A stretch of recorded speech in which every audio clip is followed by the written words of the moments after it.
بسم اللہ الرحمن الرحیم نحمدہ ونصلی ونسلم علی حبیبہ الکریم اما بعد فاعوذ باللہ من الشیطان الرجیم بسم اللہ الرحمن الرحیم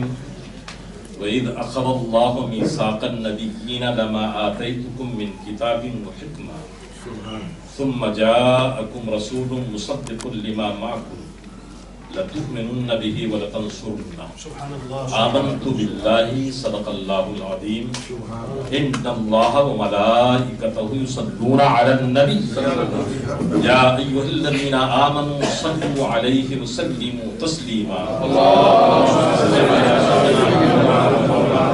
وعلى آل سيدنا محمد وعلى الكريم وبارك وسلم صلاة تحب ترضى بأن تصلي عليه صلاة وسلاما عليك يا رسول الله حضور بقیت السلف فخر الاماثل مفکر اسلام خلیفہ حضور مفتی اعظم ہند حضرت علامہ مولانا محمد قمر الزما صاحب العالمی دامت فیضهم العالیہ اور ان کے جگر گوشہ بیرسٹر حضرت معین الزما صاحب العازمی اور دیگر علماء امام عالم صاحب اور اس مسجد کے روح رواں بلکہ جان مسجد حضرت العلام الحافظ المقری محمد سجاد علی برکاتی دامت ظلہ عالی و دیگر علماء اور مشائخ میرے آقا کی دیوانوں پردہ نشین بہنوں پیارے پیارے عزیز بچے اور بچیوں السلام علیکم ورحمۃ اللہ وبرکاتہ۔ دیوانگی عشق بڑی چیز ہے سیما، دیوانگی عشق بڑی چیز ہے سیما، یہ ان کا کرم ہے جسے دیوانہ بنا۔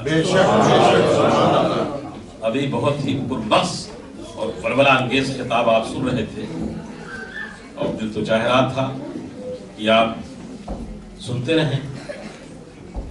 اب اس درمیان حضرت نے میرے نام کا اعلان فرما دیا، لیکن میری حقیقت اور میری سعادت اور میری عادت یہ ہے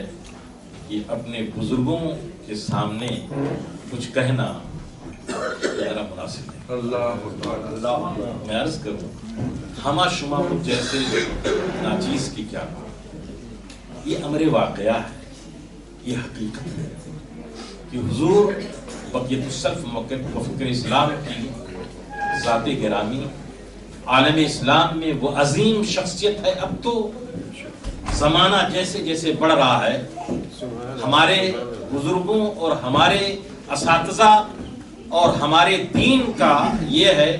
اولڈ از گولڈ، یہ آپ کہتے ہیں نا، لیکن ہمارے اساتذہ کا بھی یہی ہے، جیسے جیسے ان کی عمریں پاک بڑھتی ہیں ویسے ویسے ان کی روحانیت، ان کے جملے، ان کی فکر، ان کی محبت، ان کا ولولہ، ان کا جذبہ، ان کی بات ایسی منموہنی ہوتی ہے کہ 1000 گھنٹوں پر ایک لفظ بھی ان کا بھاری ہوتا ہے۔ میں اپنی بات کیا کہوں، حضرت کی تقریر تاجدار اہل سنت شبیہ غوث اعظم شہزادے اعلیٰ حضرت مفکر اسلام شہزادے اعلیٰ حضرت حضور مفتی اعظم ہند رحمۃ اللہ تعالی علیہ سنتے تھے اور دعائیں دیتے تھے۔ اللہ حضور حافظ ملت نے جنہیں منتخب فرما کر سبحان اللہ میدان میں اتارا، حافظ ملت کی نگاہوں کی نور ہے،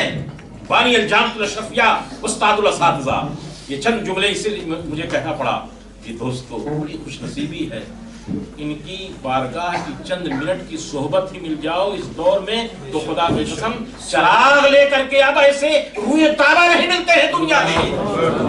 کچھ ہی شخصیتیں پورے عالم میں رہ گئی ہیں۔ قائد اہل سنت تو تشریف لے جا چکے ہیں، مجاہد ملت تشریف لے جا چکے ہیں، رئیس القلم تشریف لے جا چکے ہیں، بحر العلوم تشریف لے جا چکے ہیں، محدث اعظم پاکستان کا کوئی جواب نہیں، مجاہد اہل سنت کا کوئی جواب نہیں۔ انہی بزرگوں کی صف میں انہوں نے پوری دنیا میں جو دین کی جو قائد اہل سنت کے پرچم تلے اور ان کی رفاقت میں ہے کہ مجھے کہنے میں کوئی آر نہیں کہ دشت تو دشت ہے، دریا بھی نہ چھوڑے ہم نے، بحر ظلمات میں دوڑا دیا۔ یہ وہ شخصیت ہے آپ کی اور کتنی خوش نصیبی ہے حضور کے میلاد کی بات حضور کے ایک عاشق سے سننے کے لیے تیار۔ میں کیا کہوں علامہ قادری صاحب رحمۃ اللہ تعالی علیہ کی تحریر میرے پاس ہے۔ برطانیہ کی سرزمین سوکھی تھی، خشک تھی، بنجر تھی، چٹیل تھی، آپ گنتے تو مسجدیں نہیں ملتی، لیکن علامہ قادری قائد سنت رحمۃ اللہ تعالی علیہ جب ایک مشن چلا تو علامہ قادری صاحب کہتے ہیں انہوں نے لکھا کہ حضرت مولانا قمر الزمان صاحب بلا کے خطاب نے برطانیہ میں آگ لگا دیا ہے، چاروں طرف اہل سنت و جماعت کی روشنی پھیل گئی۔ یہ وہ ذوات قدسیہ ہے۔ تو میں کیا تقریر کروں، ویسے تقریر تو میں بھی کر سکتا ہوں، میں